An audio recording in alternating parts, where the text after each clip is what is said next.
go to what we can sort out, which is the books that we read? We have a lot of viewers out there, Bheki, who love books. What books, and I know you love reading, Bheki, what books have you read that you would want to share? It would be good if there's a book by Mswati or somebody from Eswatini. What books have you read, Bheki, that you'd want to recommend to our loving viewers? Well, I actually, I actually don't have I was wondering about this, but I couldn't think clearly. Well, I've read many books, and unfortunately, in the last few years, I've been doing a lot of studying. I'm studying with UNISA, so I haven't been reading as much as I'd like to. But there's a book, that speaks to the values that I believe in, that I was reading recently, written by an old man. He died several years ago. The story of his life, a man called Sosthenes Mokgokong. He is a fourth-year graduate. He actually was at university with Mandela in OR. He comes from that generation. And, I read that book and it touched me how he made himself a man. Those things that I think we've lost as a people, as, the youth, the importance of excellence, of taking what you do and being good at it.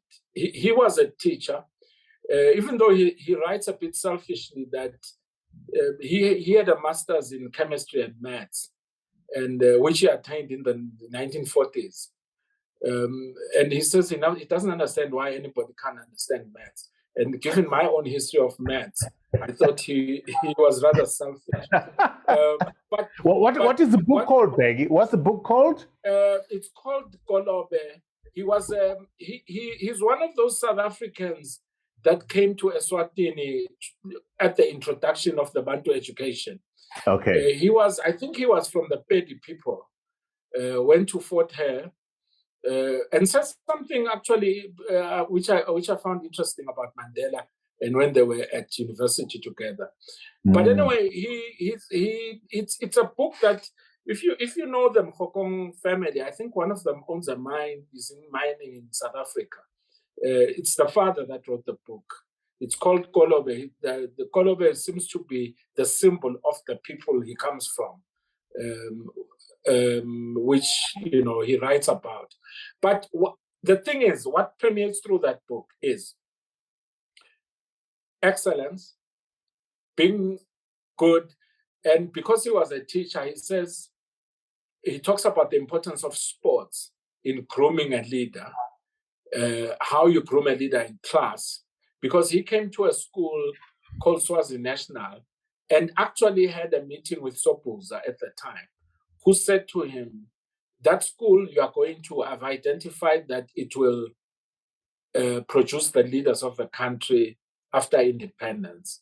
Help me get good men out of that. And he produced a lot. So that book for me speaks to values of importance in, today we live in a world where we do things for money and we don't care what the world rest of. I think he represents what matters, why we are who we are. Wonderful. And another book I read, which I like, it's called Creating the Good Life. All right. Yes. Yes. I will give it. By the way, I'm an Ali Fellow. I don't know if you know that. So I am an Ali Fellow. Both of us are Ali Fellows. What a great institution. I know you are. I know you are.